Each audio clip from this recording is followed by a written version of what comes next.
Almost.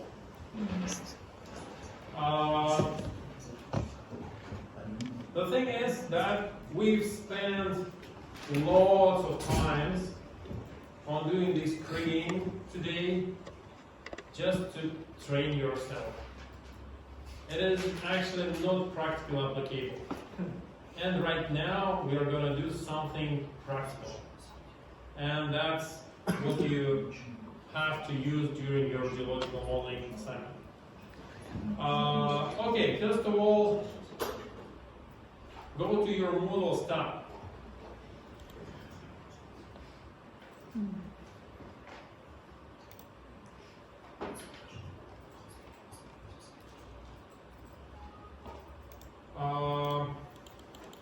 Please check. You have to have 3 degree. You have it? I don't have You have to find a project with a 3 degree. And in that 3 degree, you need KP. You have? Yes. Okay. So, now let's go to the processes, property modeling, metaphysical modeling.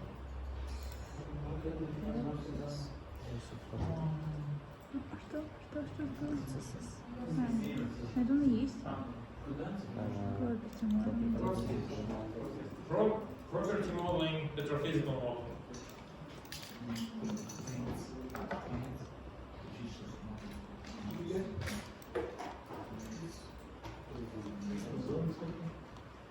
Okay. Everyone get to this point? Yeah, okay, I'll give you a minute.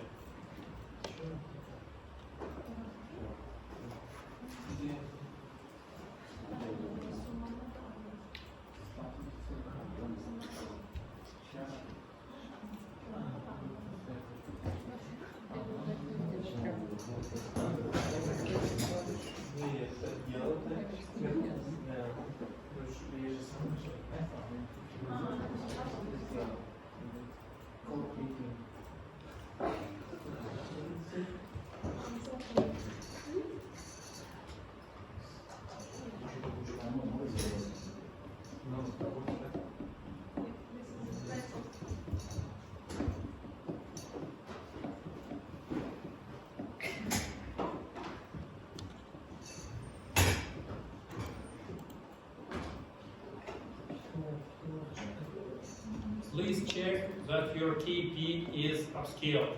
So this table should be upscaled. What does it mean? What does that mean? That means that you have the upscale cells. So you have a porosity log and you've done upscaling. Because without upscaling, it is impossible to use this interpolation. Interpolation works only between the cells.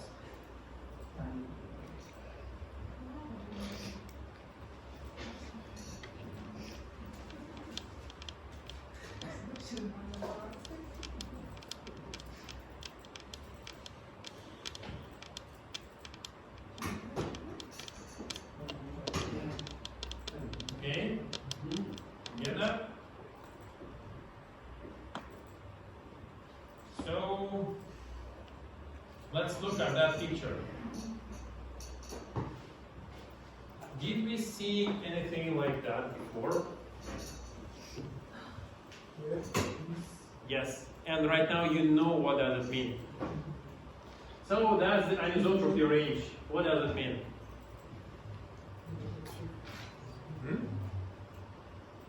What does these values mean? That's the variogram radius in 2 different directions. In our case, do we have anisotropy? No. The only thing is that you got major direction, minor direction, and vertical direction. It is important because now you have 3 directions, because you're working with a 3D data. Okay?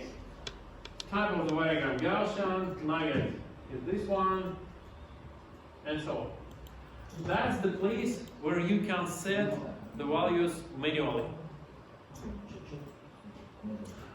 But still the question, how to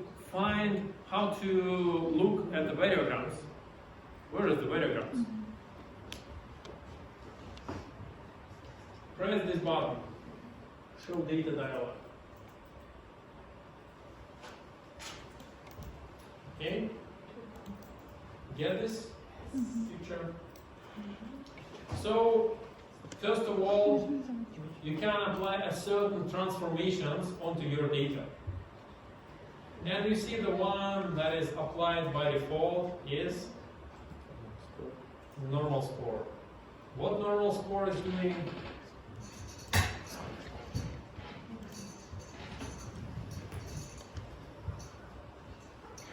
Why do we need normal score?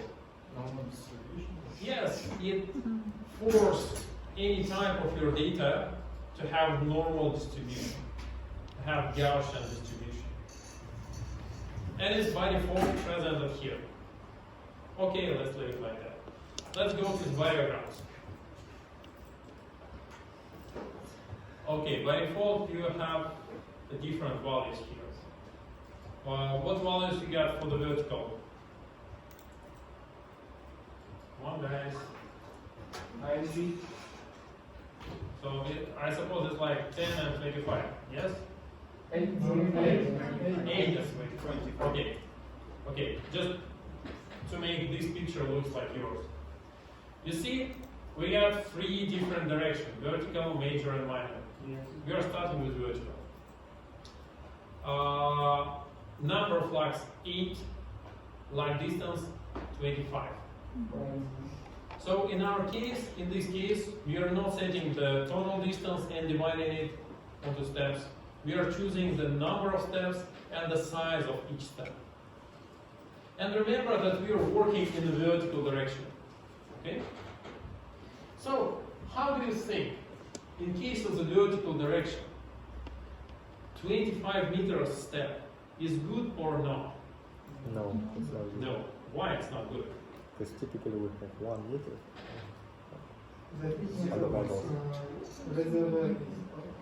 Because, yes, in 25 meters, you could have even more than one receiver. So we have to choose smaller steps. Okay. What is the distance between the nearest points in vertical direction?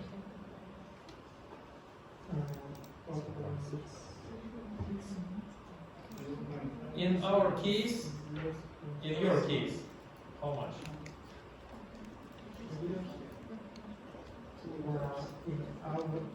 It's 3 point. No. Have you done layering? Yes. What's the thickness of the layer? 1 meter. During the layering, you've done 1 meter thickness. So now you're working with upscale cells. So you're working with the cells of the grid. So what's the distance between the nearest points? 1 meter is the distance between the nearest cells. So in 25 meters, you get 25 cells. So most likely it's too big distance. So make distance less than 1 is non-logical, surely, because you don't have data on the distance less than 1 meter, because the distance between points is 1 meter. But still you can use 1 meter. Why? Because in all of your wells, you got a lot of data on the distance on 1 meter. So that's okay to use 1 meter. So let's choose black distance equal to 1.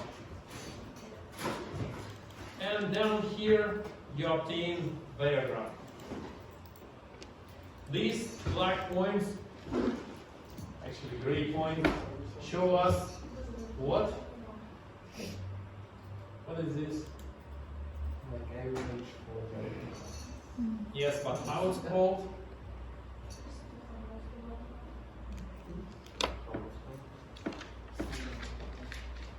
Variance? Variance Experimental or it's experimental variogram. And this blue line First. that you can choose shift is theoretical variogram. Okay? And your task is to fit theoretical variogram with the experimental. If that experimental variogram looks as it should look like. No. No, completely. So it's a kind of problem here. What we can try, we can choose bigger number of the locks. Because you see, right now we got only 8 steps. And we see that the variogram stops at 8, 8.5. Let's make number of steps equals to 16, for example, twice bigger.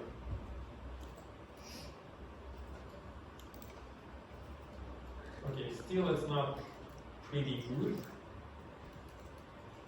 And okay, let's make it.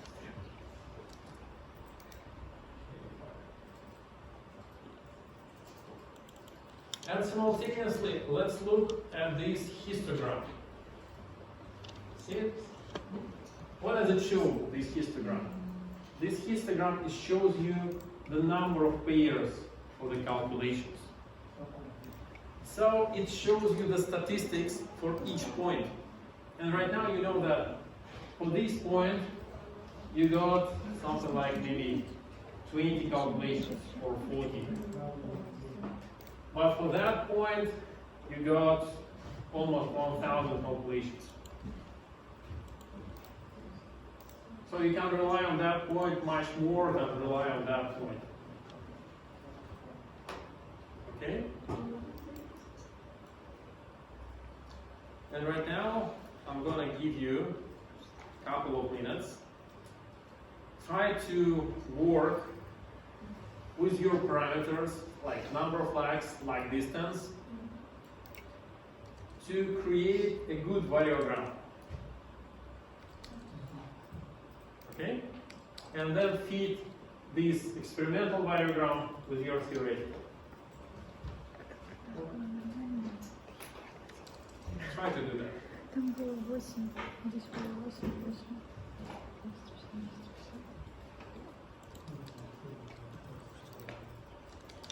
Верика.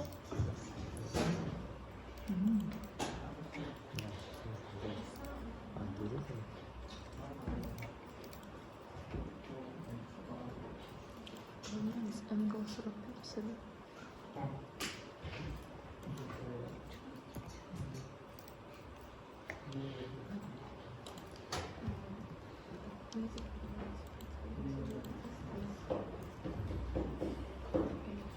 Что сделал? Попробуйте подогнать вот эти вот параметры. В таблице, да? Нет, у меня еще данные из таблицы, у меня все-таки берутся. Покажите, когда компилировали.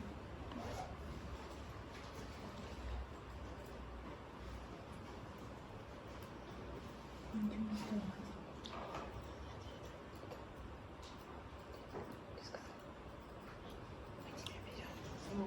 There's the book there,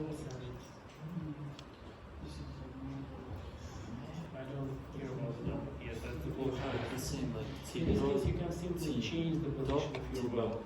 Doesn't matter Yes. which one, doesn't matter how. Just to show you how the procedure works. Okay? Yes, of course. Any ideas? Векторный ток, Any results? Two. Тём.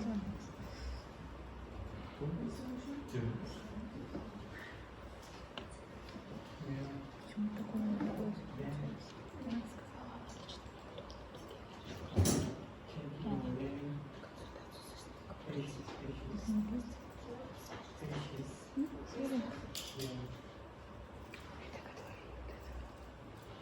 Я сказала, отлично.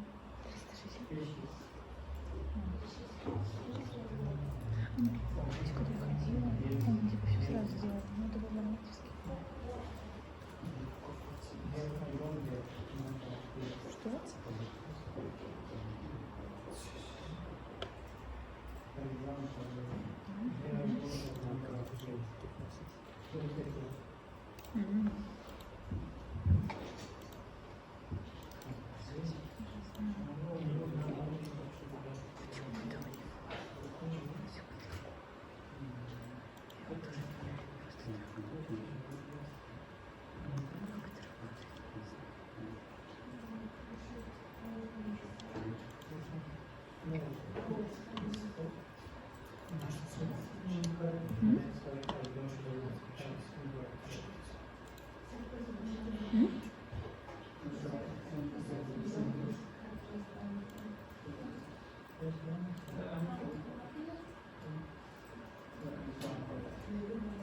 Уже вверху где-то.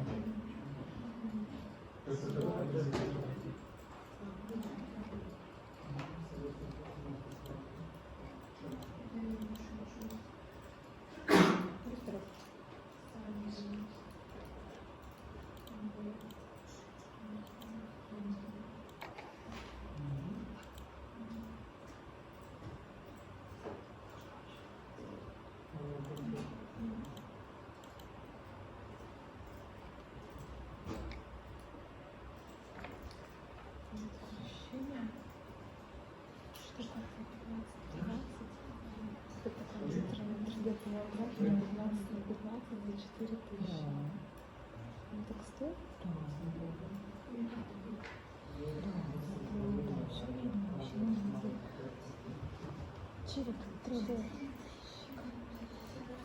Такая картинка. Может, будешь смотреть? Я что-то типа такое сделаю тоже. Вот такой взять.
Okay.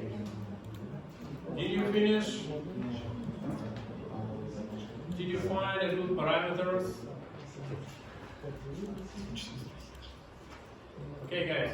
Did you find a good parameters? I have another case. For me, it's okay because I don't have such zones.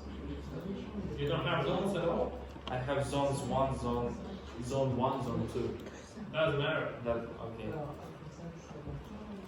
So, and you're working in the first zone, In the both and without choosing both. not choosing those like that. Okay. So, guys, let's look at the work. Did you get a good parameter? No. The thing is, in practice, in many cases, it's almost impossible to obtain a good parameter. So just look at this data. What can you tell me about this data? What's the type of the diagram I should choose? Spherical or exponential or Gaussian? I can say it doesn't matter. They are not in these data. Do we have nugget here? Yes. Yes, actually if you look, we have a huge nugget. And even with a huge nugget, it's quite hard to say where is your radius. Right here, or maybe here, or even here, or here. You see, both variants looks the same. And that, guys, what you're gonna need in practice. And that's the reason why, as I said before, in the reports, usually people just say, we've been using Gaussian random function simulation with a Gaussian type of the variogram, without putting any details. But if you want to make your job well, you have to put these kind of features. So you have to show that, yes, according to your data, the variation is looking like that, and it's hard to estimate what kind of variogram do you have. Okay? And the situation with vertical variogram is much better than the horizontal one. So this picture is very good. So, first of all, let's decide what to do. First of all, do we want to have nugget? No. No, we don't want to have nugget. Because in this case, in our wells, our porosity can be different than the ones according to our well logs. And if you simply show that picture like to geologists or to your management, they will simply say that, come on, your porosity map do not coincide with your well data. So in most cases, you will try to fix your nugget onto the zero, or at least close to zero. Okay? The next thing is about the radius. Radius is affecting on what?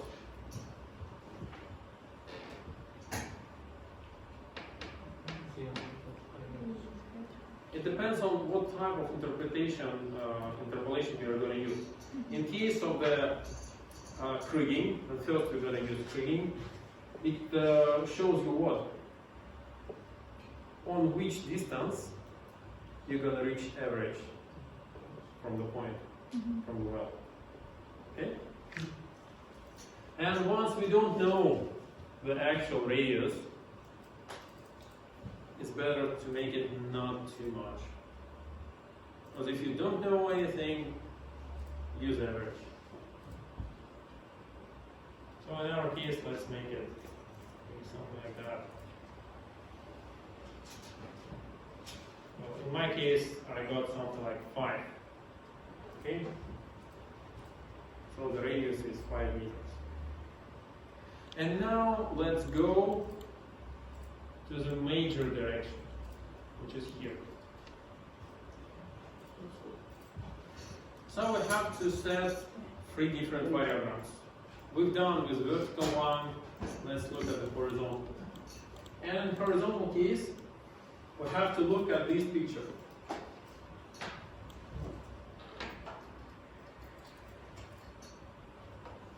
Look at the points. How do you think? What do they mean? This point. That's the location of your wells. And this object in the middle of the screen, in the middle of the picture, simply shows you the area covered to make the variogram. So if you place the middle onto a certain well, it's going to show you the area that's going to be used to make variation for that well. Okay? And in this case, how many wells is located in this area? 0. 0. So what we can do? Here I can increase the size of this area, and I can expand it. You see? And in the upper part, here, I can change the number of the lines. To make it 20. You see?